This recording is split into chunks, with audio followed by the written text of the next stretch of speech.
두 언어를 하는 아동들은 상대방에 대한, 타인에 대한 이해도 굉장히 높아지고 문화적 수용성. 그래서 사실 이 질문도 제가 굉장히 많이 받는 질문이에요. 책을 하면 공동 주목하기가 가능해요. 재미있어야 돼요. 즐거워야 됩니다. 무엇을 하든 즐겁고 재미있으면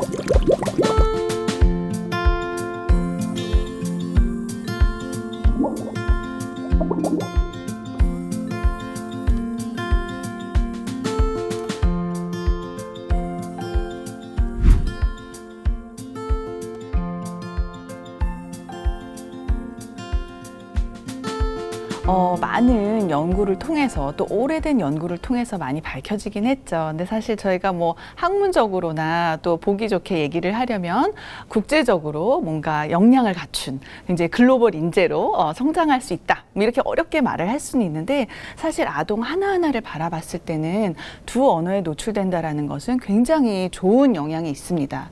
그것으로 가장 첫 번째를 꼽아보면 언어와 인지 발달을 볼 수 있고요. 그것을 더 크게 바라보면 뇌 발달이라고 생각해 볼 수 있습니다.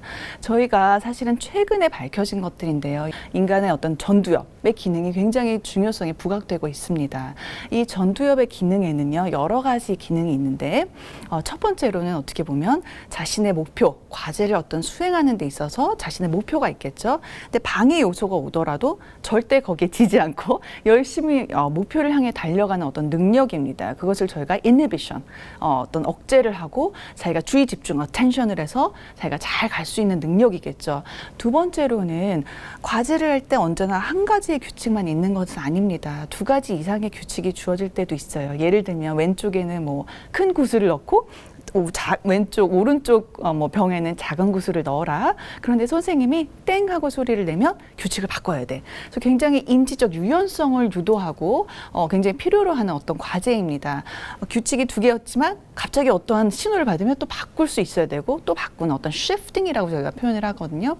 그래서 그러한 영역도 역시 전두엽의 기능입니다. 세 번째로는 저희가 잘 아는 작업 기억, 어떤 과제를 수행해내면서 기억하는 능력. 네 번째 역시 굉장히 최근에 발견된 어떤 인지적 어떤 능력인데 에피소딕 버퍼라고 하는데요. 과제를 할 때 이것을 굉장히 효율적으로 하기 위해서는 자신이 이미 알고 있는 지식들, 장기 기억에 저장되어 있는 기억들을 굉장히 정확하고 빠르게 이렇게 인출해내야 됩니다. 그래서 적재적소에 굉장히 정확하게 해야 되겠죠. 그러한 능력들 역시 전두엽의 기능이 있어요. 근데 이중 언어, 두 언어에 노출된 아동들은 이 전두엽 기능이 굉장히 활성화된다라는 연구 결과들이 지속적으로 밝혀지고 있습니다. 그래서 뿐만 아니라 또 요새는 치매, 그러니까 굉장히 성인들인데 치매 예방 또는 치매를 늦춘다라는 얘기도 있고요. 뇌 발달뿐만이 아니라 어떤 그 두 언어를 하는 아동들은 상대방에 대한, 타인에 대한 이해도 굉장히 높아지고 문화적 수용성, 다른 문화를 받아들이는 어떤 그 능력이 굉장히 높다라는 연구 결과들이 많이 밝혀지고 있습니다.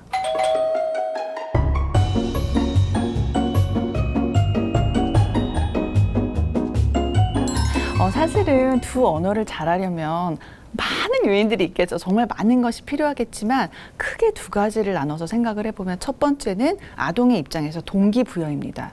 두 번째는 부모님의 입장에서 환경적으로 주어질 수 있는 어떤 여건이 되면 좋은데 첫 번째 아동의 입장에서 동기부여라는 것은 높은 동기라는 건 아동이 어렸을 때 재미있어야 돼요. 즐거워야 됩니다.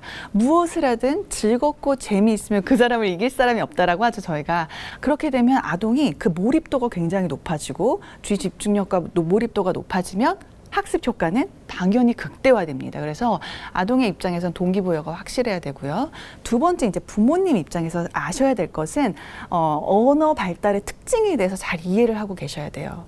언어라는 것은 굉장히 다양한 상황, 다양한 내용을 다양한 의사소통 대상자와 계속 지속적으로 하면서 또 다양한 경로를 통해서, 이 다양한 경로라는 것은 뭐 시각이 될 수도 있고 청각이 될 수도 있고요. 뭐 읽기, 쓰기, 말하기, 듣기 이런 다양한 영역에 굉장히 경로를 통해서 많이 노출이 되면 될수록 언어의 능력은 증폭될 수밖에 없습니다. 그래서 예를 들면 아동이 어떤 뭐 친구랑 막 놀고 싶어요. 근데 자신이 하지 못하는 언어로 의사소통을 해야 돼요. 예를 들면 영어가 될 수도 있고 뭐 프랑스어가 될 수도 있겠죠. 근데 그 언어를 통해서 막 하려고 하면 일단 재밌게 놀아야 되죠. 이 아이랑 막 웃고 싶고 재밌게 놀고 싶으면 그 언어를 해야 돼요. 그래서 동기가 굉장히 높아집니다.